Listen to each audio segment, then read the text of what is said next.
अस्सलामु अलैकुम रहमतुल्लाहि व बरकातुहू।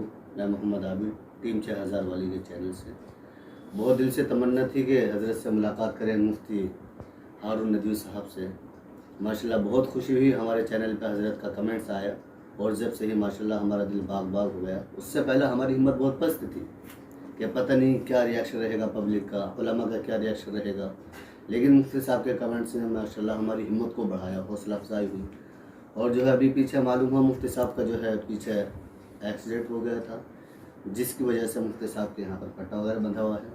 तो मुफ्ती साहब के पास अयादत के लिए आए हुए थे और मुलाकात के लिए आए हुए थे। आइए मालूम करते हैं मुफ्ती साहब से कि आपके साथ क्या हुआ, कैसे हुआ। चलिए मालूम करते हैं। अस्सलाम वालेकुम मुफ्ती साहब। वालेकुम अस्सलाम व रहमतुल्लाहि व बरकातुहू। कैसी है तबीयत? अल्हम्दुलिल्लाह अल्हम्दुलिल्लाह। तो मुफ्ती साहब आपके साथ कैसे दुर्घटना हुई, क्या हादसा पेश हुआ? मसला ऐसा था कि गुज़िश्ता महीने मुंबई में जमीयत उलमा की एक अहम मीटिंग थी, सालाना मीटिंग, और मैं 15 साल से जमीयत का मैं सदर भी हूँ और नेशनल टीम में भी मैं बॉडी में हूँ।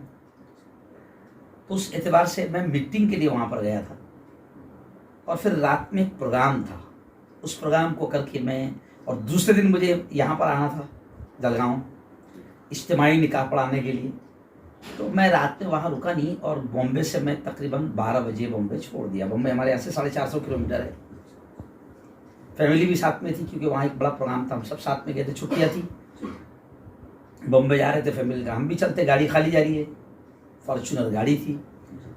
वहाँ से हम लोग निकले और जब जलगांव के यानी हमारे अपने शहर के 20 किलोमीटर बस करीब पहुँच गए, यानी साहिल पर पहुँचने ही वाले थे कि शायद ड्राइवर को झपकी लगी है, जो भी है, नींद का मसला जो होता है सुबह सुबह का, शायद उसी में वो कार हादसे का शिकार हो गई। लेकिन जितना बड़ा हादसा है उतना ही बड़ा खुदा का करिश्मा है।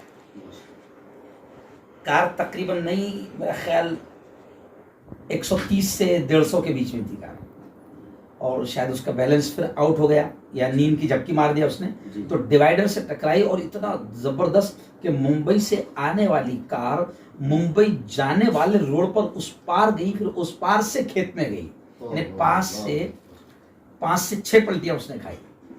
लेकिन आज तक वो पुलिस वालों के लिए, हुकूमत के लिए, पंचनामा लिखने वालों के लिए आज तक वो राज ही बना हुआ है कि ये सब बच्चे कैसे हैं, क्योंकि जो पोजीशन गाड़ी की है अभी तक हमको एसपी साहब हमारे पंचनामे लिखने वाले कहते हैं साहब हम टेक्निकली मान ही नहीं सकते कि इसमें कोई बचा है।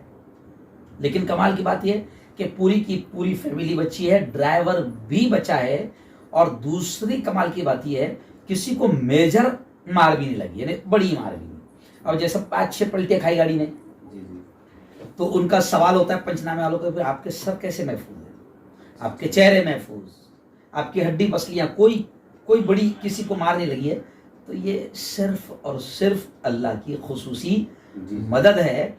और ये तमाम बातें सुनकर अदालत इस नतीजे पर पहुंची है कि काम अभी बाकी है, अल्लाह को अभी और काम लेना है, और इस हाल में भी अभी हम काम कर ही रहे हैं। अभी यहाँ से मैं आज जलसे तकसीम इनामात है, जिन बच्चों ने हमारे 12th में अच्छे नंबरात लिए हैं और अब वो यूपीएससी, एमपीएससी या एमबीबीएस आला तालीम की तरफ बढ़ रहे हैं, तो उनको आज एक बहुत बड़ा प्रोग्राम यहाँ से 100 किलोमीटर पर रखा गया है।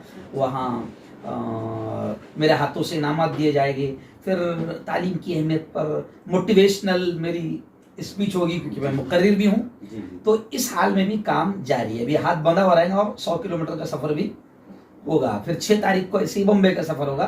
तो काम तो शुरू है और अल्लाह ने रखा है, तो अब हौसला और बढ़ गया है कि इसका मतलब काम अभी बाकी है, तो अभी काम करना है। इंशाल्लाह अल्लाह लेगा और अल्लाह कबूल करे, बस ये दुआओं की दरख्वास्त। देखिए हालात तो आते रहते हैं, मगर सबसे खुशी की बात यह है मुफ्ती साहब माशाल्लाह महफूज हैं। थोड़ा सा मुफ्ती साहब के हड्डियों में फ्रैक्चर हुआ है, जिसकी बिना पर मुफ्ती साहब का ट्रीटमेंट चल रहा है, और हम उम्मीद करते हैं, अल्लाह से दुआ करते हैं कि अल्लाह ताला मुफ्ती साहब को बहुत जल्द से जल्द शिफा कामिला आजिला मुस्तमिर रदाए नसीब फरमाए। आमीन। और मुफ्ती साहब के लिए हम दुआ करेंगे कि मुफ्ती साहब का साया हमारे सरों पर तादेर कायम रहे। आमीन। मुफ्ती साहब आपसे मिलकर के माशाल्लाह बहुत खुशी हुई, माशाल्लाह बहुत अच्छा लगा। हमारे लिए बहुत लंबा सफ़र था, लेकिन आपकी मोहब्बत में वो सफ़र में लंबा नहीं लगा। आपसे मिलकर सारे मुश्किलें बिल्कुल हल हो गए।